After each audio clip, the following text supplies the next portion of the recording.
All Okay, right. I'm ready. I'm All ready to right. get banged in a flashing manner. So I'm just gonna send you a quick picture of a card. I'm just gonna drop it in the chat, and just Ella, why don't you take a look at this card when it loads for me? Tell me if you think it's any good. Okay. 1 second here. I'm gonna take a little hit of herbal medicines, and oh, that's pretty there. Yeah, it is, isn't it? All right, let's bring this up. The candelabra of Of Thanos. of Thanos. Awesome. Does this one have like a French accent and like make funny little quirks? Because I want it to. Well, Thanos is a friend of Urza, who's a war criminal. So yes. Awesome. Sweet. Fucking French. All right. So untap X separate lands. Thanos learned quickly from Urza that utter simplicity often led to wondrous yet subtle utility. That sounds like a fucking colonizing frog leg bastard. Sorry. Anyways, yeah, no, it's beautiful. Um, I don't know. It seems like You it's fine. you pay X money in, you get X money out, right? Yeah, Probably. yeah, it says right here, Oh, yet subtle utility. Yeah, it kind of feels like it says it right there. It's got a little one there. Yeah, it doesn't seem overly complicated. It's pretty. Yeah. wrong. Nope, no, here. And I'm just gonna I'm gonna put another card in. Yeah, me. And so what if you have a land that's kind of like this? Tolarian Academy. Oh my. All right. Well, this looks like I hate the people who go here. So this is a legendary land full of shit asses with too much money. You're so Uh, correct. You know nothing about the lore of magic, and you're so correct. I like Urza fucking founded the academy.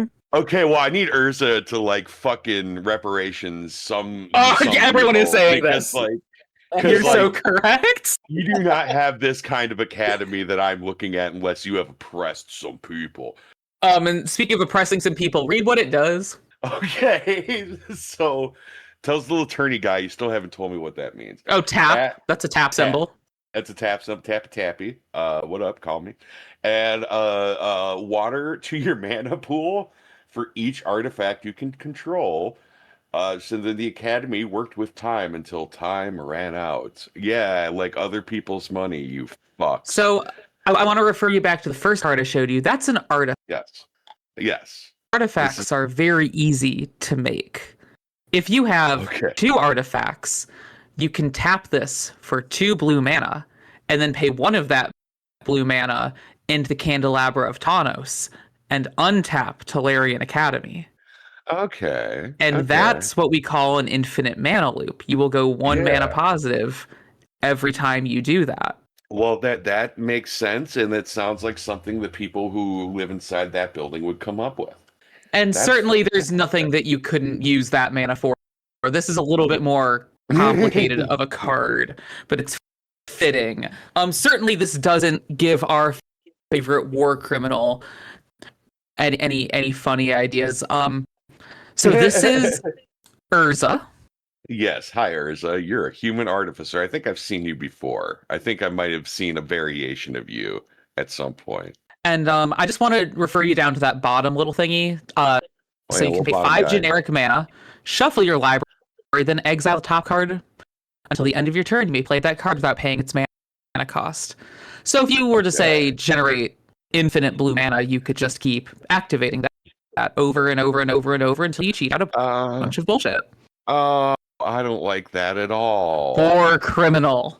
Okay, so you're just setting yourself up specifically to win again at the cost of like whatever it might take with anyone else. Yeah, no, that's even if it's a little shady, there's nothing pro wrestling about that, folks. What are you talking about? I can't think of anything the NWA that might have anything like that in history. And to What really do set up the theming of today's episode, I want to refer you back to the Candelabra of Tawnos. How much money do you think that card costs? I mean, it like because like looking at it doesn't seem like it's like whatever, like it can't be Yeah. it by itself. But what you just told me tells me that it should be priceless. I don't know, like $2. Yeah, you're a couple magnitude. You know, there's a 2 in its price tag. Oh, fuck me. Okay. We hundos? Do This is hundos a of dollars? $2,100 card. Fuck me. Sideways, upside down, from the back, whatever it takes to give me some of that money. What the fuck? Yeah. I got the wrong special interest bugs. What the fuck? So we can start talking about our card prices. Graps is the secondary market for cards. Graps. I think that the secondary market might be wrestling. Hit that beautiful bell footage.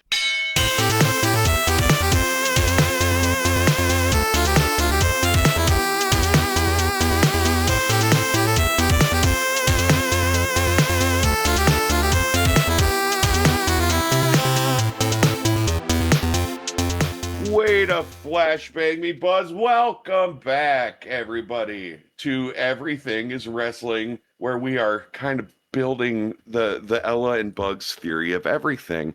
I'm Ella. This is Bugs. Say hi, Bugs.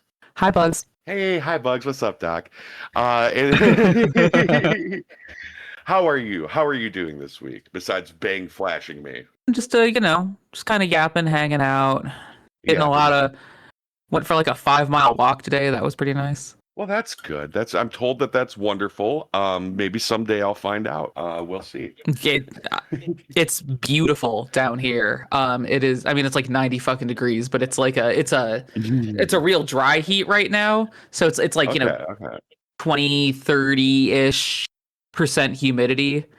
Okay. Yeah, no, see, it's still pretty, it's 90 degrees, but it's still a little humid in the Minneapolis. I could go with a breeze and I would be fine. Mm. If only my bike was fixed.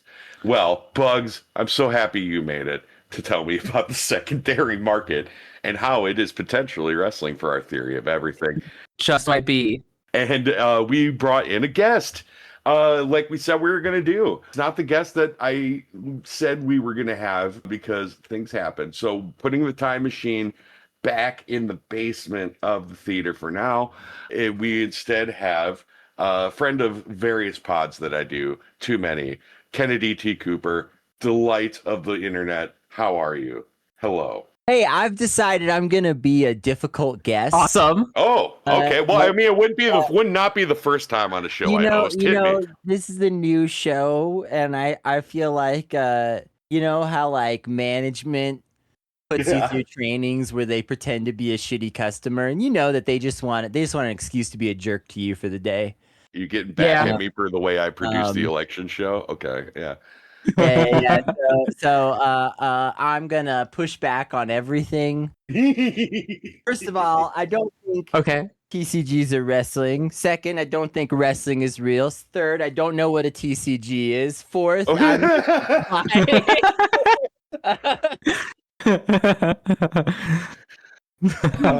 holy shit. All right. So, okay, the gas is already leaking, folks. I'm gonna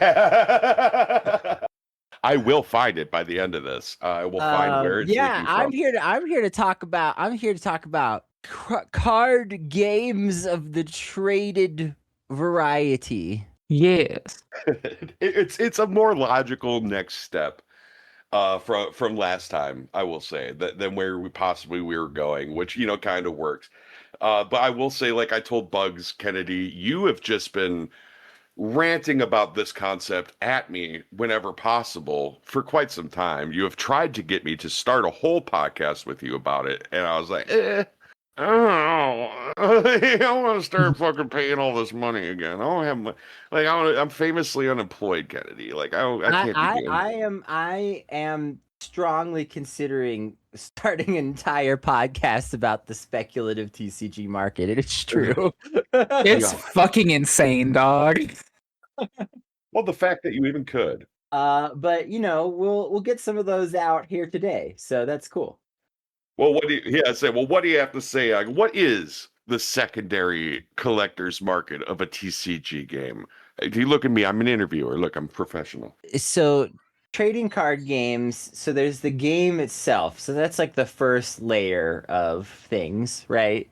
is that you have the trading card game itself, which is a thing that you play, right? So we were describing some mechanics of the game Magic the Gathering at the start of the show, right?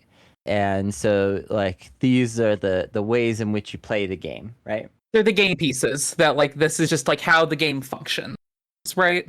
Yeah, and so there's the game itself, and it's worth noting that the game itself does rely on luck, and in some cases involves winning money. It can. So I want to point out that we already have one layer of gambling right here. Yes. Marking that down. We're at layer 1 of gambling. All yes. right. The act of playing a trading card game. You will be shuffling your deck. There might be luck elements involved, different game mechanics, and yeah, there's money on the line if you're playing at certain competitive levels. So that's not it's gambling in a way that like it's poker.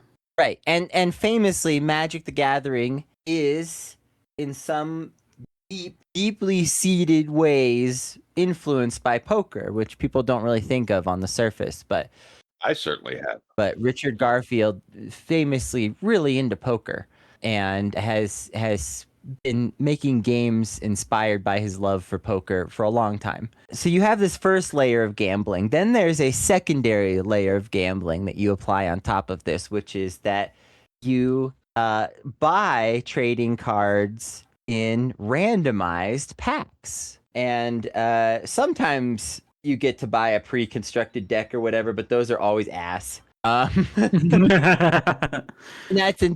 an intentional marketing thing. And I say always ask because it depends on what game you play. But if you play Magic the Gathering, they're shit. I mean, yeah, the competitive decks are. The Commander precons have gotten much more playable, but only in the last like year and change. But even those, like every Magic the Gathering player I know will be like, yeah, the Commander precons are pretty good these days. You know, you take one, you replace about 50-60% of the cards, you're great. You know, which I mean, it's not nothing, but still. So, you know, in general, though, you're buying these cards in randomized packs. You don't know what you're going to get. And so you're gambling on that aspect of it. And of course, you can jump onto any streaming service right now. And it doesn't matter what time of day you're listening to this podcast, it'll be true what I'm saying. You can jump onto any streaming service right now and watch someone rip open packs of cards. Yep. On Al Gore's internet? No fucking way. Oh, dude, those tubes are full of cardboard. Oh, yeah, that's weird. Be a shame if someone were to drop a match. and those people are gambling as well. Okay, so we have another layer of gambling attached to it. But then what if we have poker, right? And we have the lottery, okay? What if we had the stock market? Are you telling me that the prices of cards fluctuate sometimes for no reason? I'm telling you that the prices of cards fluctuate. Sometimes, get this, wait for it, for no fucking reason. No fucking way. Again, this is a third layer of gambling that is in theory influenced in some ways by the other two layers of gambling below it, that you are contending with at this point, which is the speculative trading card market. This is where you have people buying and selling cards and deciding their value based on sometimes how they play in the game, sometimes the art, sometimes their rarities, sometimes purely on vibes. So, like, yeah, sometimes it's really fucking arbitrary. Right, because like it's like okay, because so it's not even one or any other thing. It's not even about like the people actually playing the game. It could just be about this one's so pretty. Yes, and in particular, I would say, you know, I play the Pokemon trading card game. And I used to. That's how you tried to get me back in, you sneak. Yes. The Pokemon trading card game is actually, it's affordable to play. Yes, you keep saying that, and I'm not. I'm maybe someday. If once a job happens, listeners, folks, I don't know if we have a Patreon yet, but if we don't, if we do, go there. Sign up for the Patreon so that Ella will buy a Pokemon deck, please. Yes. Yeah, no, Pokemon is startlingly accessible financially. Like at any given time, the top 20 Pokemon decks will be between $40 and $150 each to make. That's not Like- God, I wish that were standard right now. And these are the top decks in the world at that moment, and That's you can just go make them. You don't have to be making some fucking Wall Street salary or work in the Silicon Valley. You know, increasingly you have to basically be a tech bro or a famous rap star to play Magic: The Gathering. Guess which one I am. I was gonna say Bugs. I didn't know you rapped. That's awesome. I was gonna say I'm not the tech bro. You know, but Pokemon does have its own speculative market, and what's fascinating about a speculative market around a game like Pokemon is that in the case of Pokemon in particular, the speculative market is really far divorced from us, from those of us who play the game, has so little to do with those of us who play the game. A card will be good in the game, and it'll go from being sold for like $1 to like $6, which is like still like, I mean, that's something, but it's like That's a substantive jump, but also like but also like it's not going to break your wallet to buy 4 of them for your deck, right? You know, It's not $2,100 fucking dollars. for a single. Oh, I forgot to tell you, the decks that want the Candelabra of Thanos want 4 of them. Get the fuck out. Dog. Legacy and Hey. Vintage are wild. I don't play those formats. I do not play those formats. Like, do you want to be super into Magic: The Gathering, or do you want a car? I was joking about you have to be in Silicon Valley or be a famous rap star to play Magic, but if you play Vintage, you actually have to be in Silicon Valley or be a famous rap star. Or you have to Oh, wow. have been playing since like 93. That's Yeah, wild. you can also be 65 years old. Yeah, like there's a secret third option, and it is to be on fucking like Social Security. It's still Elon can get no one to play Legacy with him. Yeah, that's unfortunate. But yeah, in Pokemon, the secondary market, it's all about the art cards. And I'm gonna show you a card in chat. And listeners, you can look it up at home because I'm gonna describe it in detail. This card was inspired by so the Pokemon Company did a Van Gogh collaboration. That's cute. Yeah, I have What's Vincent's favorite Pokemon? Do we know? Gengar, definitely. Oh yeah, for sure. Probably Gengar. Yeah, I think that's a strong choice. Somebody out there will come up with something even smarter, probably, but we'll go with Gengar.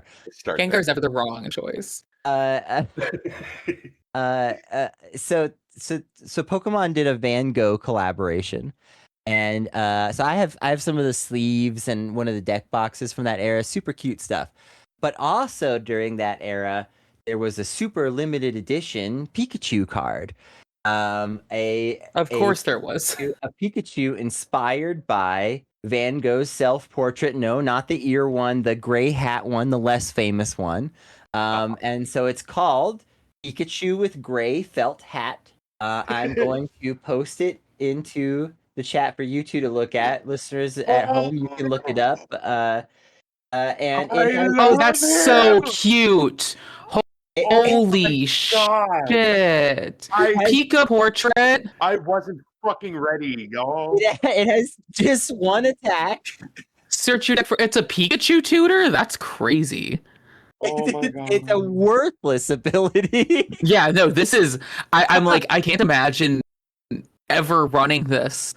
This is dog shit. I would No, I ran a Raichu deck for a while, and I could maybe see having one in there. Even that, not with the cards. How do you pronounce the artist's name? Because they did a beautiful job on this. Sure, but yeah, incredible art. Nayo Kimura. Kimura. Ooh, when it's angered, it immediately discharges the energy stored in the pouch in its cheeks. Look at that gentleman. I feel like I like that this is also like a little bit closer to the OG Fat Pikachu era. Like they hadn't quite put him on Ozempic yet. Yeah. Yes, he's got some chunk, and he's not gonna like have any of those weird side effects that we don't know about yet. I want to say Nayo Kimura is how you would say it. Naokamura, Yeah, fucking because Kimura, because that's like a key lock. I know that because of Graps. I'm This so person sorry. has illustrated some banger ass cards and quite a lot of Pokemon cards at that. And so yeah, I think that's like, but yeah, like you were saying, this is a game piece in technicality only. yeah, this is a dog shit card that you would only want for the art. But I want it so bad for the fucking art, though. And this one's unusual because most cards in Pokemon have an art version and a non-art version. This one is an unusual one that it only exists as an art version. Well, yeah, because it's a Van Gogh.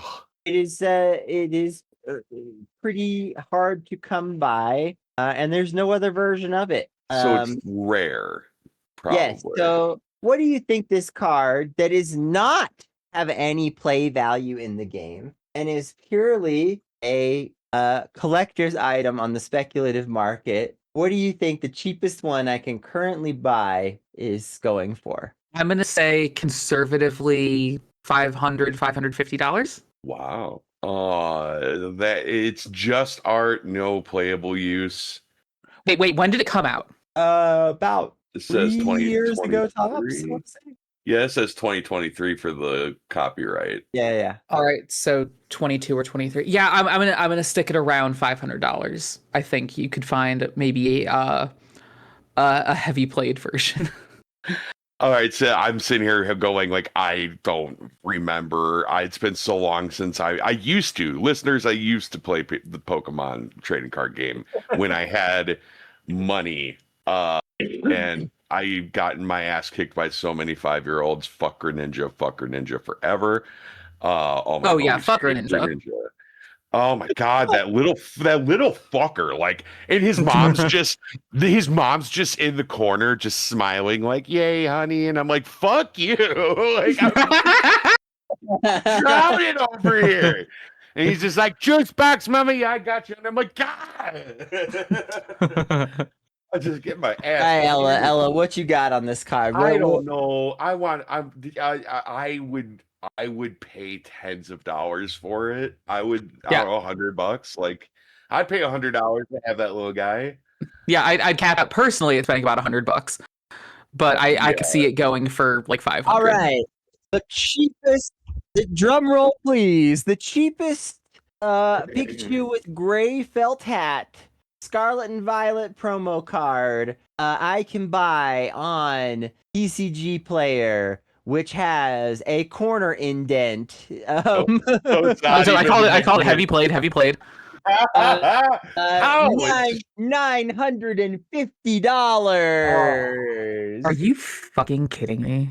No. What the hell? This is a fucking problem, is what this is. This isn't okay. This is crime. Is this crime? Mods? So actually, part of why the Pokemon trading card game is so cheap to play, if you just want to play it, is because these speculative market people are buying packs, ripping them open, and then just dumping most of the cards onto websites dirt cheap because they don't give a fuck. Why?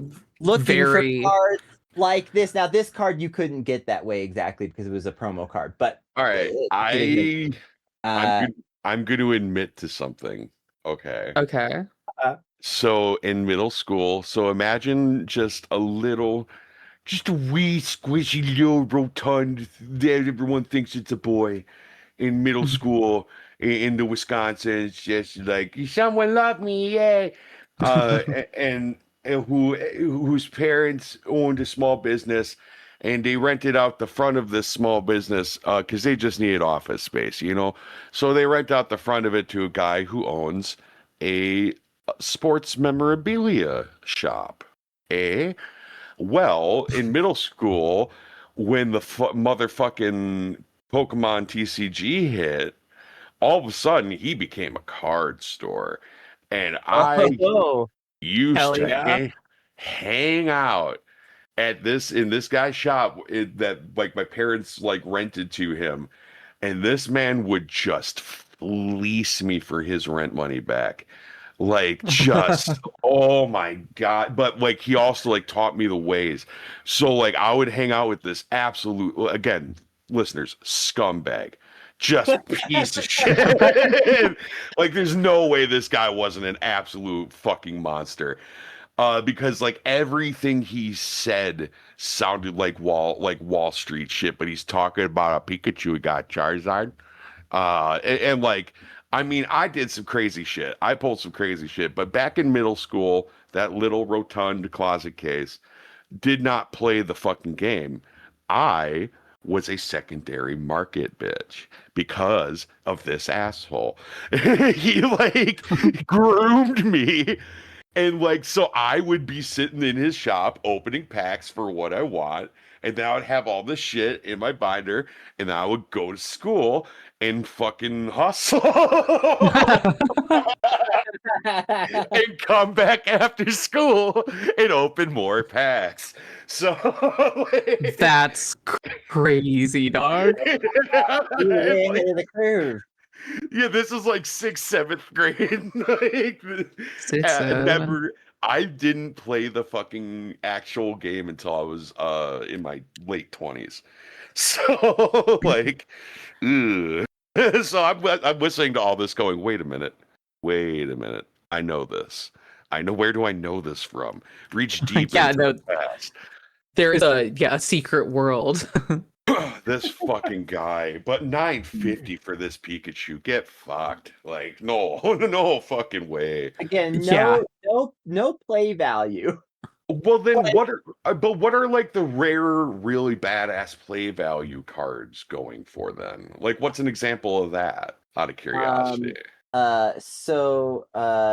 There's a couple of cards that like in particular like they're not highly printed and you don't need a lot of them in your deck also, and so that Yeah. also contributes to the secondary market being able to ask a little bit extra on top of Okay. what they would normally be worth, because it's like they know that you only need to buy one of them, and so that you'll just kind of begrudgingly pay that cost. Yeah, yeah. See, no, I had a little bit of experience with that when I got back into it because I built a deck and like had a couple of specific cards that I was looking for, like trainer cards I was looking for. And like even I think the most rarest one, and this was like almost 10 years ago now, was like I think like $6 or something like that. And it was like a very like shiny, like special art print of it, like the nicest one I could get. You know what I mean? And So even then it was like $6 and it was something that was like actually playable and not just like this beautiful, beautiful lightning mouse in a hat that we are looking at here, but oh Jesus Christ. So the one of the cards that's gotten the most speculative value that is played but isn't like it. When I say the most speculative value, I'm speaking relative to cards that actually it's based on their play value rather than this art shit. So Pheasantipity EX. The fuck is Really defined. Bugs is like, was that English? What the fuck did you just say to me? The Look, I fuck mean, did you just call me? Like, I'm out here talking about Talarian Academies, and you're out here with your Pheasantipity EXs. So oh, this first of card all, has this ability to flip the script. yeah. Once All during right. your turn, if any of your Pokemon were knocked out during your opponent's last turn, you may draw 3 cards. You may not Okay. use more than one flip the script ability each turn. That's fucked Uh-huh. up.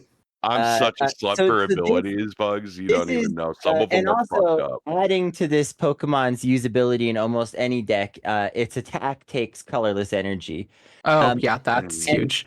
And so Pheasantipity EX is a card that shows up in lots and lots of decks, as you can imagine. And there was a time at which, before it got its reprint, it was kind of hard to get a hold of. And so this particular card went up as high as $16 for the non-art card at one time, which is ridiculously high in the Pokemon scene. But again, That's a lot, it was yeah. partially because it was hard to get a hold of, and partially because everybody knew that you really only need one of these per deck, and so like they could kind of get away with charging a little more.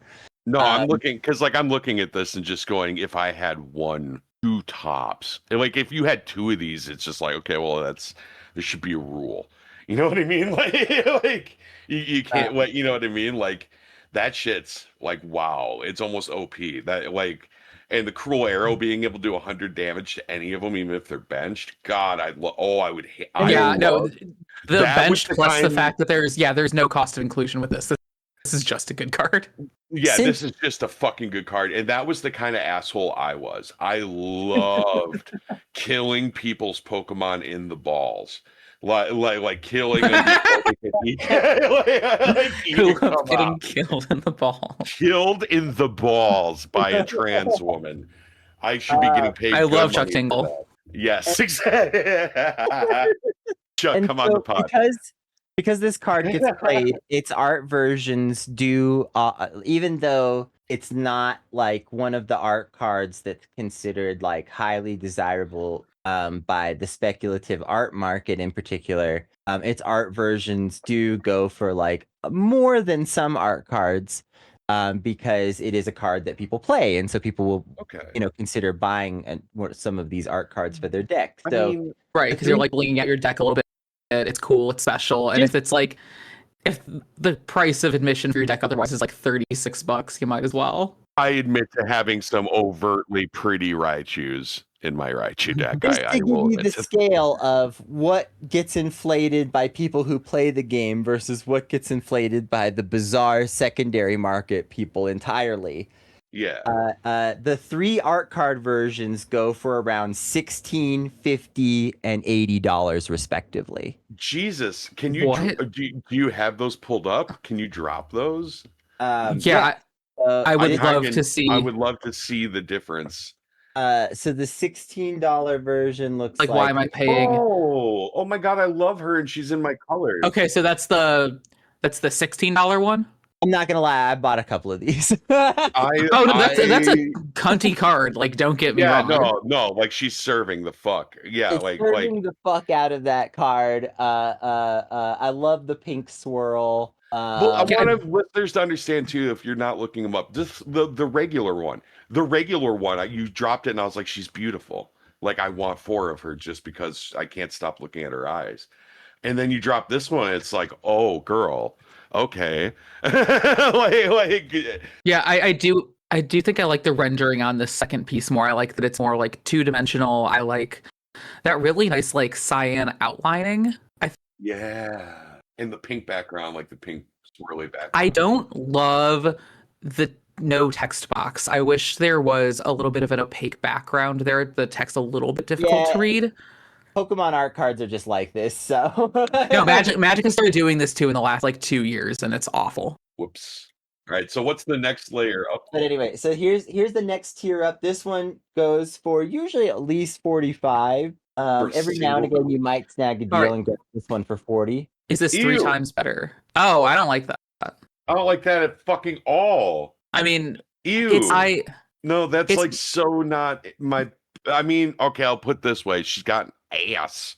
Yeah, I was gonna say it's an upskirt shot of Pheasantipity. So if you want that, like we do got full cloaca on main. Yeah, I haven't bought any of these ones personally. Yeah, I don't particularly care for it.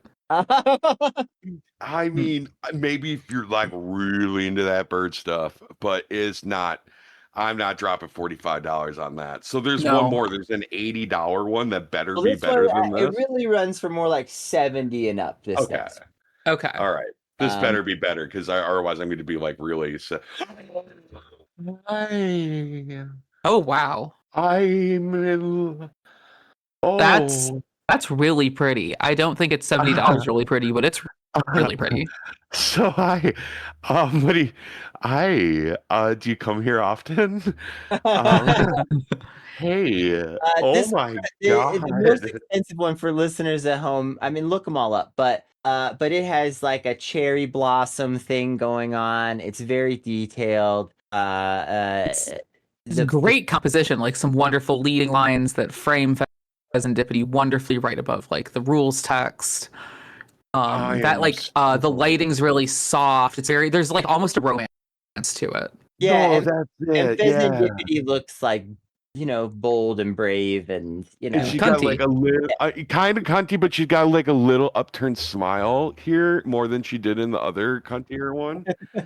And like, just, oh my God. Oh, I'm in um, love. I'm in love. so I just want to Yeah, demonstrate though that's the difference between like so there's this so there's the game that people play which can inflate cards and can inflate art cards, but then there's the freaky speculative art card people who are totally divorced from us. And even though Pheasantipity EX is this highly playable card and this Yeah. very rare version exists, the very rare version still goes for under $100, whereas there are other cards that are total dog shit that their art cards go for, Hi, Pikachu with more. gray felt hat. Yeah. Pikachu with gray felt hat. I'm looking at you because like $950. You're adorable. You're so cute. You're not that cute, and I'm in love with a pheasant. So like, I'm sorry. You're not Well, that cute, and I'm in love with a pheasant. Is By the way, write that shit down. did you think Gray Hat Pikachu is as bad as it can get? Because All not. right, you can hit. All right, hit me one more, and then I have a rebuttal here. Okay, y'all want to see? You ready for the Yeah, most expensive Pokemon card? I'm ready for this, and then I'm ready to make my case. yeah. Don't tell us the price though. I want to guess this, knowing that you're the way that you're framing this. It's like Pikachu with gray felt hat is chump change. Well, I mean, I wouldn't necessarily go that far, but like, this is more. We'll just say that, and you can guess from Okay. Okay. but, Okay.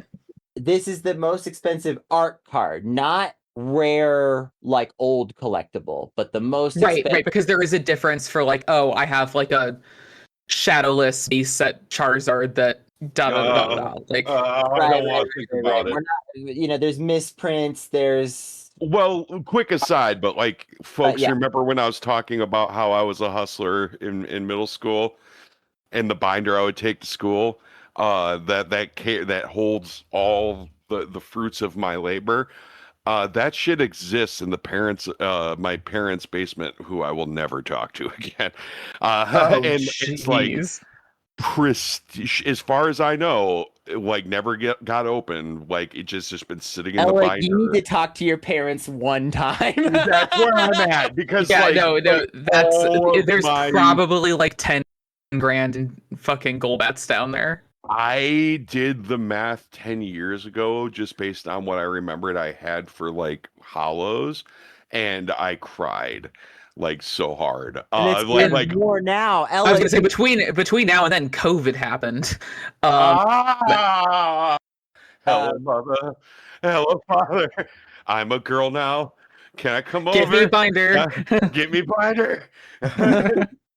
so and actually that's I want to get into that just very briefly, not as a strong derail, but just as a quick aside here, that it is interesting that there's multiple layers of the speculative market beyond just game versus art, because within that it's also like, well, there's full art, the art, like the true art market, speculative market, and then there's the like old card misprint, like that whole speculative Yeah. market, which is different people also. Right. So, No, because okay. like Magic has something like that with something called the reserve list, which is just cards that'll never be reprinted. Yeah. Um, so like the Candelabra of Tawnos is on the reserve list. So this is Okay. the card that has been topping the art card market for the last couple of years. Umbreon VMAX. Check it Oh, out. I know about this card. I know What the about this fuck? card. Okay, that's not even my favorite Umbreon I've ever seen, but okay, you're all right. Let's see. Is this playable? Kind of. Well, it's out of rotation right now. So Right, but like I just mean like are its stats like What would I give a fuck to have it? uh, Yeah. so for the expanded format, I think I would say it's not very playable. yeah, I'm reading it like it's not total dog water, but I would have to really justify to myself like this is maybe I know there's a singleton Pokemon format. I would maybe run this. This could maybe work in Gym Leader. Yeah. I would maybe as like a fun of one of just for me play this in Gym Leader. But I don't think this gets a lot of play in Expanded. No, it's not the worst. It's better than Pikachu in Hat, but this is barely better than Pikachu in Hat. It's definitely, I mean, like, it's an okay utility Pokemon. I'm not saying you'd never see it in an expanded deck, but it's not hot. No, this is especially with it being a VMAX and just like the prize carding that like there's such a cost of inclusion with this card. Right. For listeners at home that aren't aware, you need 6 prize cards to win the game of Pokemon. Yes. Normal Pokemon, when they get knocked out, are worth 1 prize card. There's a number of Pokemon that are worth 2 prize cards, and there's some Pokemon that are worth 3 prize cards when they're knocked out. VMAX Pokemon are in that 3 prize card category, which makes them pretty spicy to play. Yeah, like this shit didn't exist when I was playing still. And I will say shit like it was starting to come out, and I was just like, oh, all right, I will find a way. Like, I'm sure there's like, at that point, I'd been playing it enough to be like, I'm sure there's a mechanic, there's like a meta mechanic that's out with this series that makes this make sense. But right now, but sometimes you see a card like this out of completely out of context, and it's like, how can you play this without being just absolutely insane? Even without context, I mean, listen. All right, listen. I'm just gonna read off its powers. So it has an ability, Dark Signal. When you play this Pokemon from your hand to evolve one of your Pokemon during your turn, you may switch one of your opponent's bench Pokemon with their active Pokemon. Not bad, not amazing, just a perfectly fine ability. Yeah, that's a nice tempo play. Yeah, it has an attack which costs 1 dark, 1 colorless, 1 colorless, max darkness, which does 160 damage, which is just kind of fine. It has 310 health, which is pretty good. But that's one of its best features, is just that its health is on the slightly high side. Like both its health and its damage look like a little north of average. Even its damage, I wouldn't really say, especially like comparative to. I mean, Expanded includes all of the modern cards too. We don't have a vintage format in Pokemon, really. There is technically one, but nobody plays it. Yeah. Even Expanded doesn't get a lot of play. So in Expanded, you have access to a lot of cards that can dish out way better damage numbers for 2 and 3 energy. And so you wouldn't really consider that damage amount to be great. So really all that's good about it is that it has a good bit of health, okay damage, but it's this ability that you'll get to use this one time. And, I mean, potentially if you're swapping in their damaged VMAX Pokemon or whatever, and you get 3 prize cards, I mean, it could be... That could be game ending. That could be game ending. And that's the kind of context I'm talking about, where it's like, if you, like, cards like this, there was always, like, a way you could make it work where it's like, okay, this is the end game. This is how this is a tank. Like, this is how this thing is able to win it for you. But like outside of that, and I always had a rough time running those, because it's like, okay, well, I need these conditions to be met for the like real, and like it doesn't leave a lot of room for a backup plan sometimes. And like, it's a big risk if this thing gets knocked out and there's half your prize cards. Like, Jesus, that's a big. So you gotta like really, I feel like it's probably made sense when it came out, because you're probably playing it against other VMAX cards. So it made like that risk make more sense. I guess I could see that, but still, just how dare I ask how much this is going for? Are we going to ask how much this is going for? Yeah, so we've established that this card is just fine. Yeah, it's whatever. It probably maybe has some use cases. The art is it's pretty nice. It's got these like spires coming up from like this mysterious kind of castle thing down below. Ocean, like over a bay.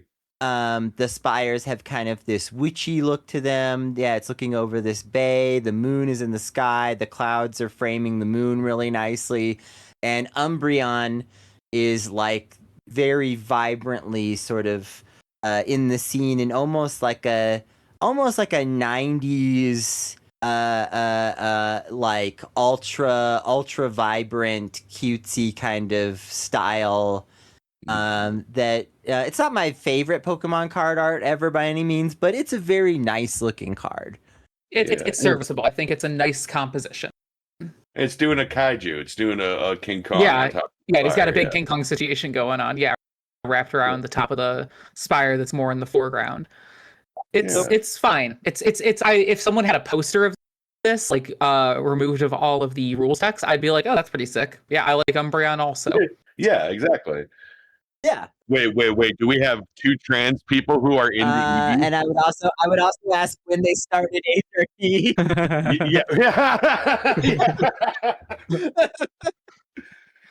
Call out. So no, like that's amazing. But yeah, like it's what do we think, folks? I want your guess. What do we think it costs? Yeah. I'm $1,500. I feel like I'm gonna lean into the fact that I know Kennedy. I know how Kennedy plays these games. I'm gonna say $2,500. Kennedy wouldn't drop this card on us unless it hurt. Ella, look under your seat. Hey, I'm still unemployed. Shit. It's not an Umbreon Max, but you did get the number right. Holy shit! That's 25. You can find them a little cheaper, but the median going rate for them right now is about $2,500. Get the absolute fuck. Fuck. And is at this point, is it just because people like Umbreon and the card's kind of nostalgic? It is purely the art market. It is not the people playing the game that are dictating this at all. Oh, well, so it's not the people who like actually like the medium or the game or any of like the real reasons for it. It's just people who are making they might money off of the people who not necessarily. I mean, some of them might. Kennedy. I'm trying to transition here. Okay, can you please? Aren't we all? I'm sorry. Can you get off of my syringe? I'm trying. Okay. So I have an argument. Okay. Because I have enough. I've seen enough. Because what you're telling me it makes so much sense, and it's funny because we're actually going to just do a little bit of the history of professional wrestling as we know it today. Okay. Because it's basically everything that we just talked about, in the sense that, like, okay, so like, I don't know if people know this, but like pro wrestling as we know it today does stem from a legitimate competition, like playing card games, right? Like there is a legitimate competition aspect at the core of what this is. So we can, you trace it back to like late 19th century. Okay. There was catch wrestling or catch-can wrestling.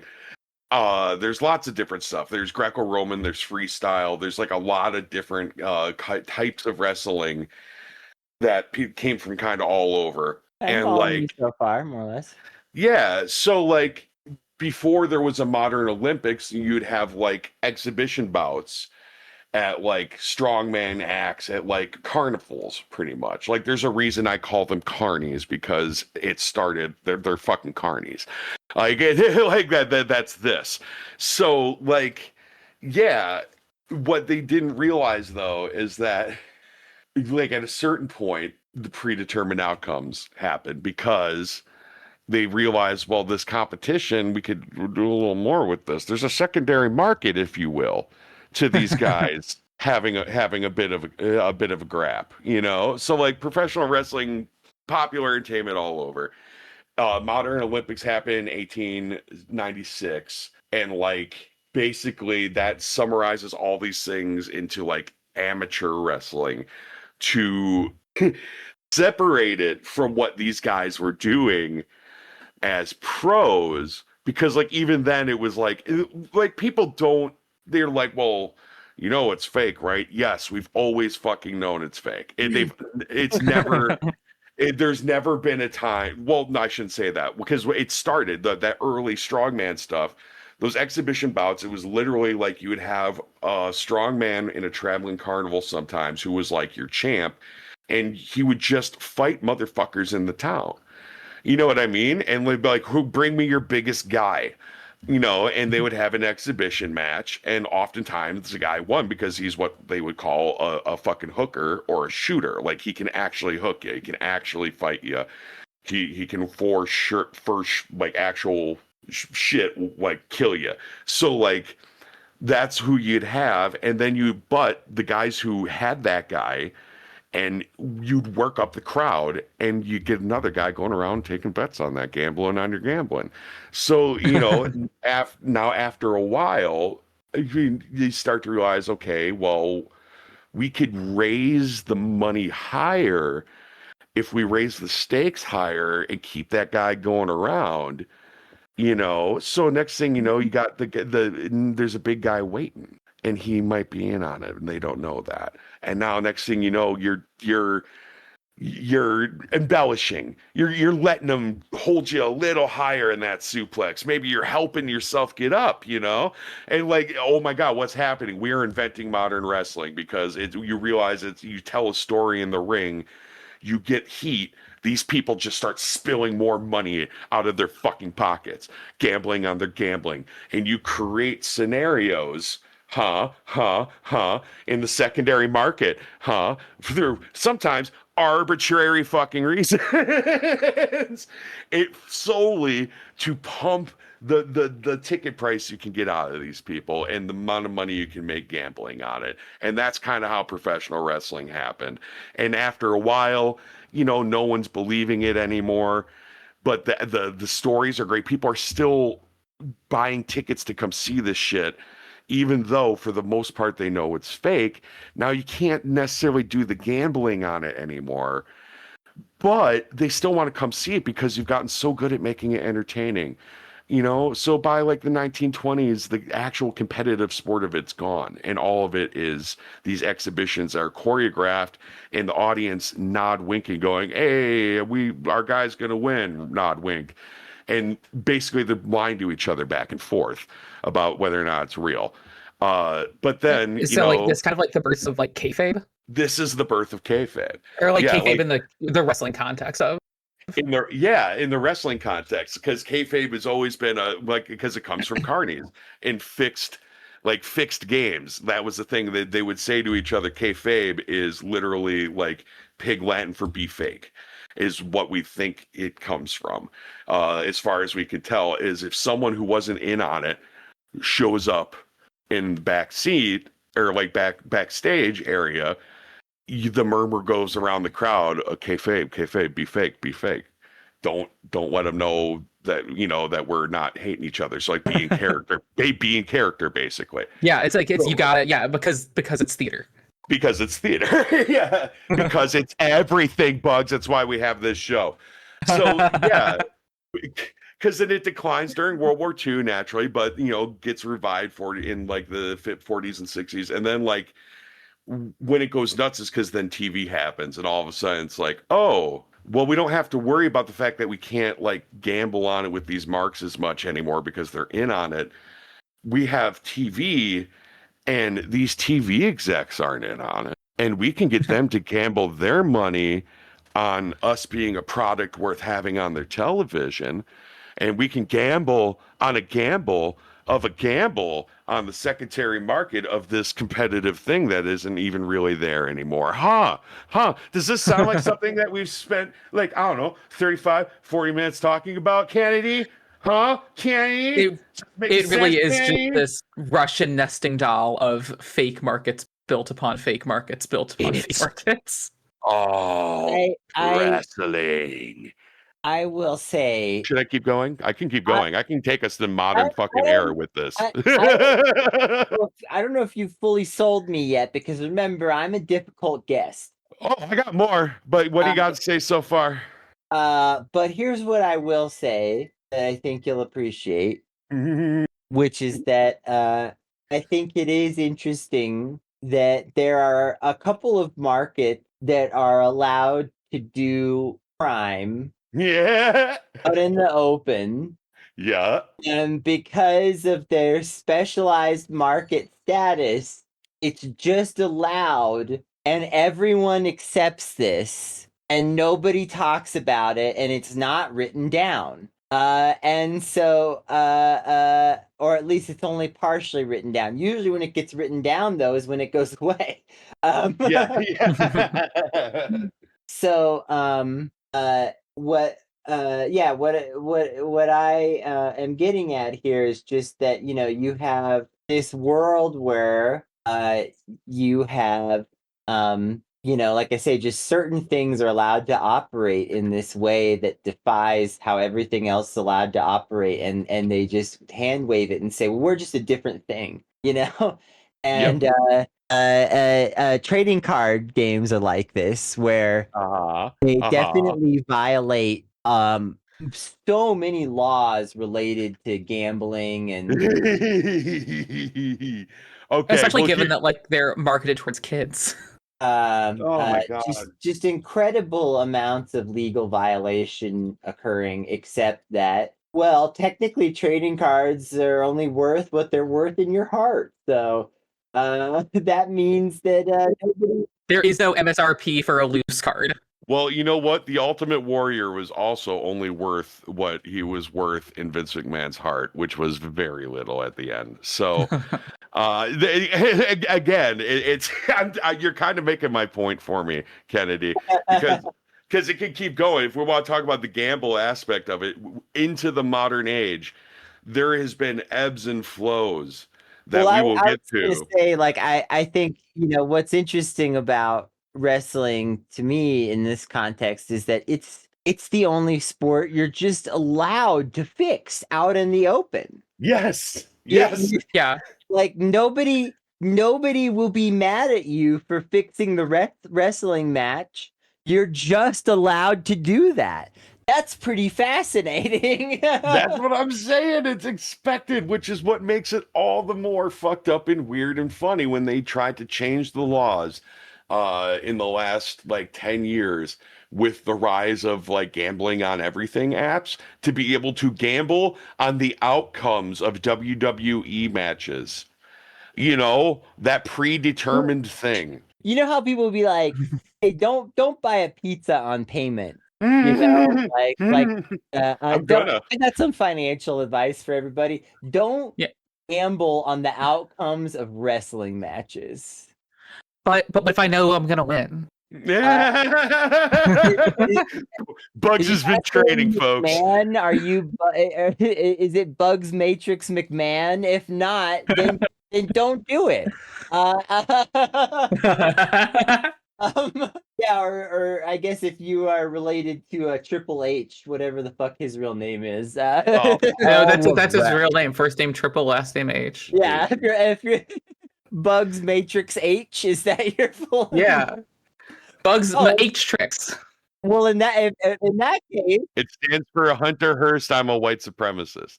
Uh, in in that case, you should gamble on the outcome of wrestling.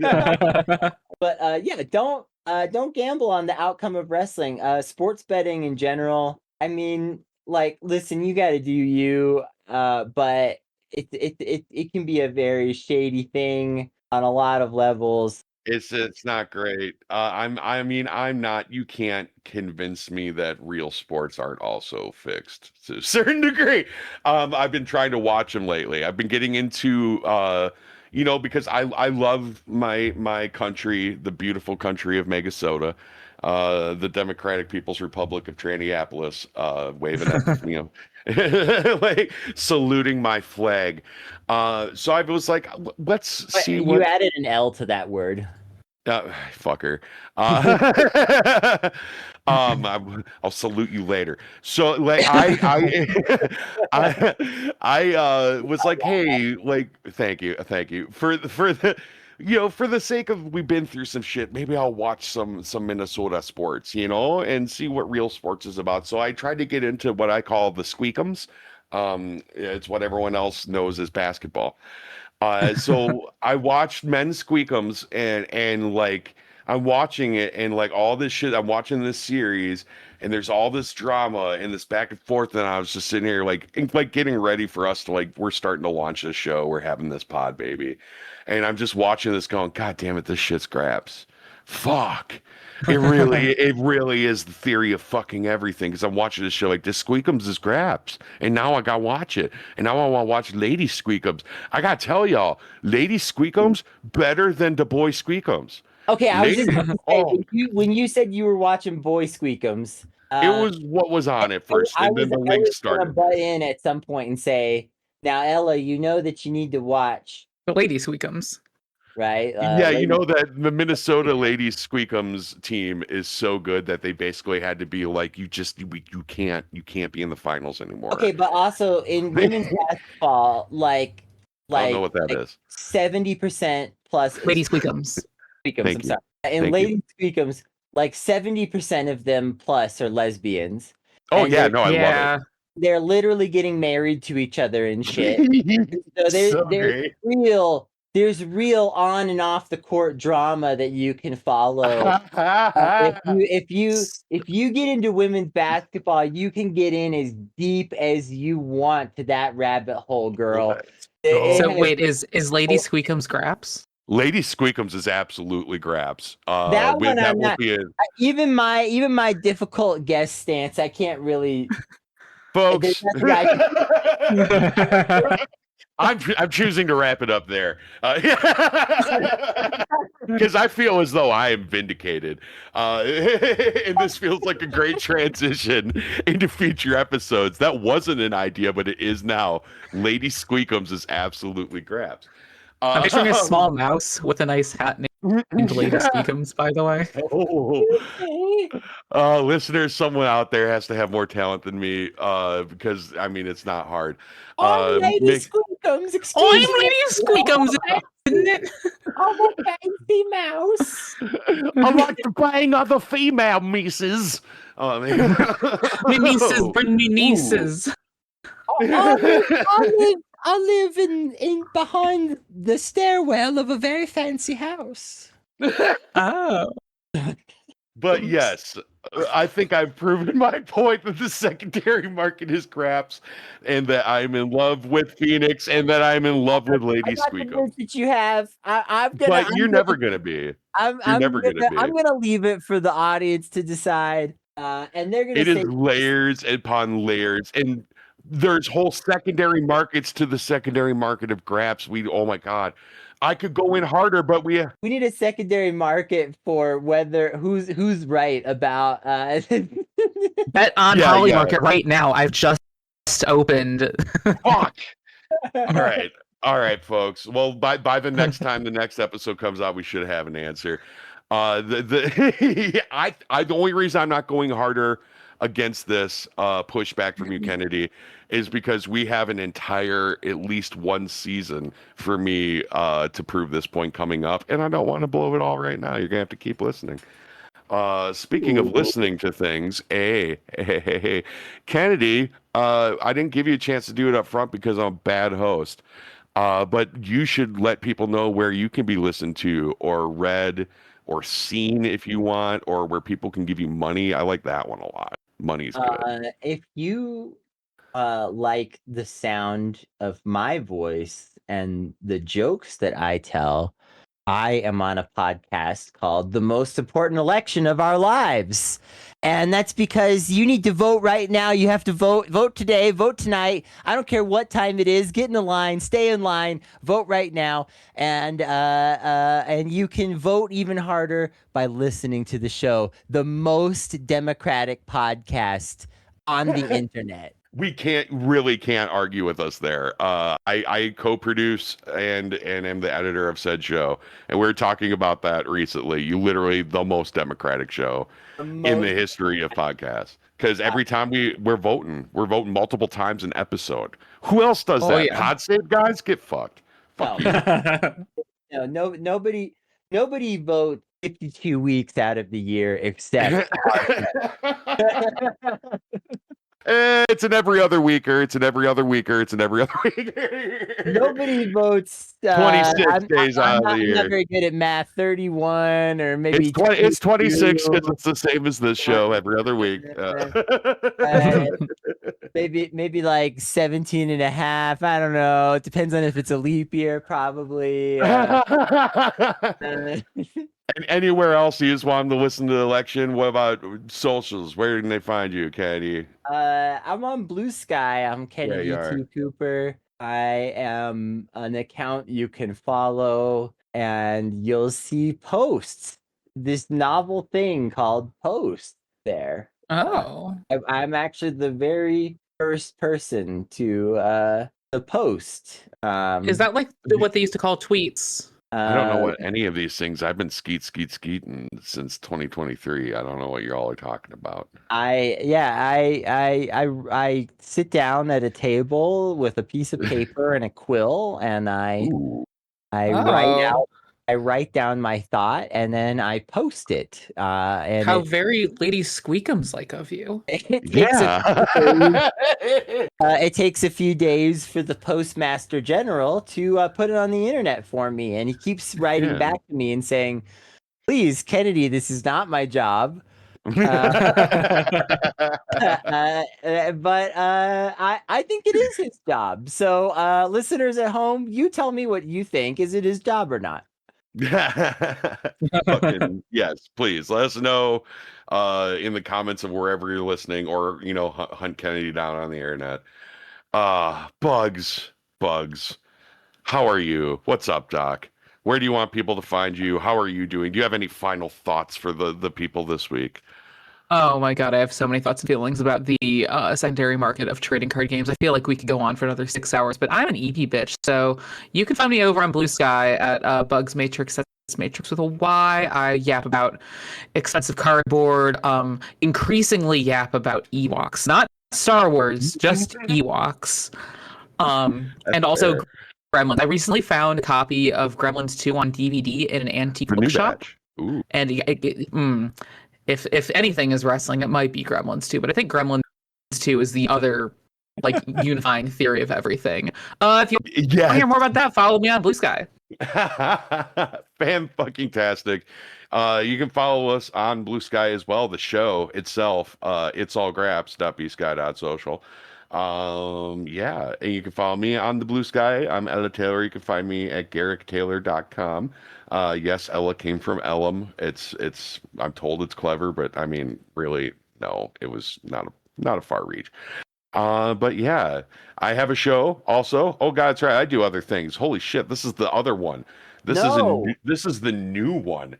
Y'all listen to the other show that is weekly because it's an AEW Dynamite Wrestling recap podcast full of queers, just so many transes. We used to have a cis, but he disappeared. And we, I miss him. I don't know, but I'm not gonna speak for everyone else. I'm sure they do too. So yes, we talk about AEW Dynamite every week, and it's fucking fun. I can't believe I've been doing it like for so long now. We just did before this, it was a different show about the Monday Night Wars, and with both shows combined, we just released like our 102nd thing that we've ever released on that RSS feed, which is nuts. Yeah, I've been at this for like a minute now. So like every time like when people reach out like, "Hey, do you want to like be involved with this like wrestling media thing?" and blah, blah, blah, I'm like, "Why the fuck are you talking to me?" Like I'm just some fucking tranny on the internet talking about the apps and the graps and the goofs, and they're like, "Well, you've like got like this is," and I was like, "Oh, fuck, I'm media, fuck." I didn't mean to. I guess after 3 years. So, all right. Woo. So that's what we do. We do wrestling medias with the Fake Fight Studios. And that's kind of how I got to my unifying theory of everything. So go find us there. That's on Blue Sky, WNFFpod.bsky.social, patreon.com/WNFFpod if you want to give money to that. Yeah. Holy fuck, y'all. This is like our first full like episode proper, not an episode 0. This is 1. How do you feel? I feel good. How you feel? Feel pretty good. Feel pretty good. I think that everything is graps, and I think that once we get someone in here who's not Kennedy, who doesn't hate me and want to make me sad all the time, Grr, grr, grr, rawr. yeah, I'm going to be so overbearing at the next recording. But yes, thank you all. This has been good. This has been so good. I don't think we have a sign off. Much like Orange Cassidy, I don't have a catchphrase. Happy wrestling works for the other one. Happy everything. Happy everything. Punch your dad. Yes. Punch your dad. Slap your mom. Mine both have it coming. And if you're listening, mom and dad, send me the binder. Jump off the top rope. Yeah, send the binder. Send the binder, then jump off the top rope. Honestly, the sign off should just be send the binder. Send the fucking binder, folks. All right.